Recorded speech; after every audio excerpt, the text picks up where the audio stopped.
Vamos trazer bastidor, vamos movimentar aí.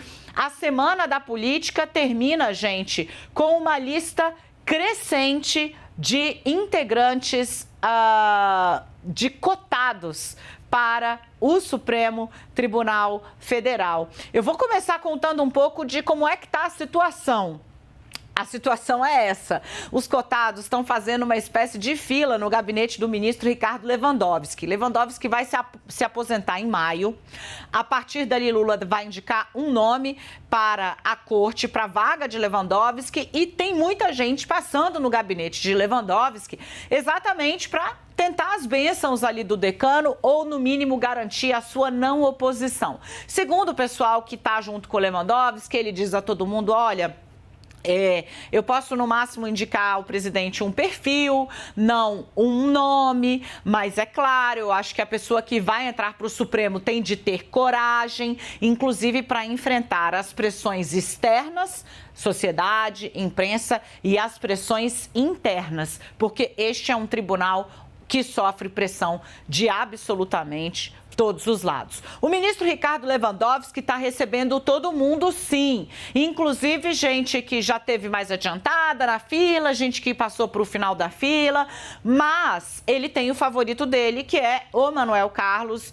Ele foi secretário-geral do Supremo, trabalhou com Lewandowski quando Lewandowski foi revisor do Mensalão, foi secretário-geral do Tribunal Superior Eleitoral quando Lewandowski foi presidente do Tribunal Superior Eleitoral e hoje trabalha para a CSN, é diretor jurídico da CSN, é advogado, claro, mas... apesar de ser o favorito, né, de ter Lewandowski como padrinho, ele tá numa lista com gente muito peso pesada. E aí eu vou pedir pra gente rodar a nossa tarja para a segunda tarja do meu Abre, Igor, que acabou indo por água abaixo com o breaking news aqui da queda desse helicóptero em São Paulo, porque a lista, gente, de cotados para o Supremo, ela só cresce. E essa lista tá na mesa de Luiz Inácio Lula da Silva. E ela ganhou agora um ingrediente de peso. Quando eu estava perguntando ali para as pessoas como é que está a movimentação no gabinete do ministro, e me contaram, olha, tá a fila, vem todo mundo. Já veio o Bruno Dantas, presidente do Tribunal de Contas da União. Já o ministro também tem contatos recorrentes com os colegas do STJ, Luiz Felipe Salomão e Benedito Gonçalves, que aparecem como opções. O ministro recebeu Pedro Serrano, que é um advogado ligado àquele grupo Prerrogativas. Obviamente, o ministro tem conversas e tem, inclusive, circulado em eventos com o Manuel Carlos. E teve também aqui, recentemente, Pier Paolo Bottini. Aí eu falei, o Pier é assim que ele é conhecido no mundo jurídico.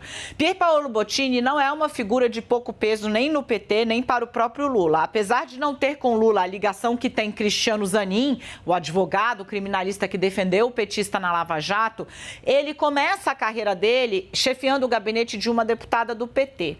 Ele é pupilo, digamos, uma cria de Márcio Tomás Bastos. Márcio Tomás Bastos foi o primeiro ministro da Justiça do governo Lula. É um jurista de referência aqui no Brasil, inclusive referência no trato com a Polícia Federal, com a Procuradoria-Geral da República. Márcio Tomás Bastos era muito conhecido por ser um cara muito habilidoso e ele é o padrinho de Pier Paolo Bottini. Pier Paolo Bottini é um criminalista dos mais pesados que tem hoje no Brasil, respeitadíssimo, e ele trabalhou com Márcio Tomás Bastos no Ministério da Justiça. Mas, né, além desse trabalho que é conhecido do governo Lula, porque Lula estava estreando ali na presidência da República e Pier Paolo estava trabalhando lá. Hoje ele se tornou esse criminalista pesadíssimo e foi um dos responsáveis por articular encontros do Lula com pesos pesados do PIB. Não sei se vocês vão lembrar, na época da campanha, eu contei aqui, olha, Lula vai fazer um jantar com integrantes pesos pesados do PIB. O ingresso desse jantar é de R$20 mil para cima, para arrecadação de campanha, o que é legal. E esse jantar vai ser em terreno neutro. Qual foi o terreno neutro? A casa do Pier Paolo Bottini. Então, a conexão dele com o lulismo, digamos assim, e com os governos, as áreas exitosas do governo Lula e as figuras que marcaram os primeiros governos de Lula é, muito antiga. Correndo por fora, você tem, então, aí, nesse momento, o Pier Paolo Bottini, que eu trago com destaque por conta desse histórico e acho que isso pode pesar ali na decisão do Lula. O Zanin, que está sendo colocado como favorito, porque é o candidato, segundo me disse o ministro do STF, né, do coração do Lula, mas o Lula que vai tomar essa decisão, constrói o mesmo ministro, é um Lula já muito calejado pelos próprios erros e o Lula vai ter pelo menos 2 indicações, perdão, gente, pelo menos 2 indicações para fazer para o STF. Por que eu estou falando pelo menos? Porque é crescente no meio jurídico a especulação de que Luiz Roberto Barroso pode se aposentar da corte após presidir o Supremo Tribunal Federal, o que vai acontecer logo mais. Ele é, nesse momento, o primeiro atrás de Rosa Weber. Isso não é uma inovação, já aconteceu antes, ministro preside o Supremo e sai.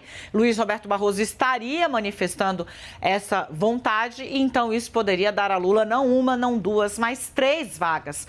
Isso explica porque durante a entrevista que deu à CNN, Lula disse, né, eu vou indicar alguém sim e eu tenho mais 2 indicações. Aí eu pensei, ato falho, será? Era disso que estava falando, desse zum em Brasília de que Luiz Roberto Barroso pode presidir o Supremo e em seguida se aposentar. Faça suas apostas, não tem ninguém parado. Eu vou me mexer aqui para trás para vocês verem que tem muita gente, enquanto tem muita gente fazendo bastante barulho, olha só com quem vai estar no dia 27 de março o presidente do Tribunal de Contas da União.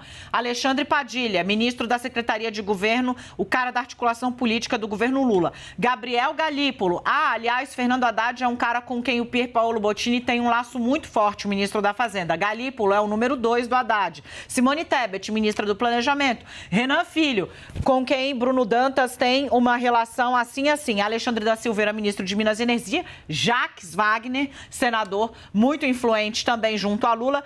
O ministro da Defesa, José Múcio, que inclusive foi colega de Bruno Dantas no Tribunal de Contas da União. E Aguinaldo Ribeiro, deputado bastante influente do Centrão. O Bruno Dantas vai estar com essa turma toda no dia 27. E aí, gente, para essa briga de foice, todo encontro é hora para falar disso, para falar de política. Nessa conversa aí a respeito da chegada do Pier, nessa, digamos, lista cada vez maior de cotados, né? Eu perguntei, mas o ministro conversou com ele explicitamente sobre a vaga e me foi dito que sim, e que Pier Paolo disse que seria, obviamente, uma honra imensa, a maior honra que um jurista pode ter no Brasil é atuar no Supremo Tribunal Federal.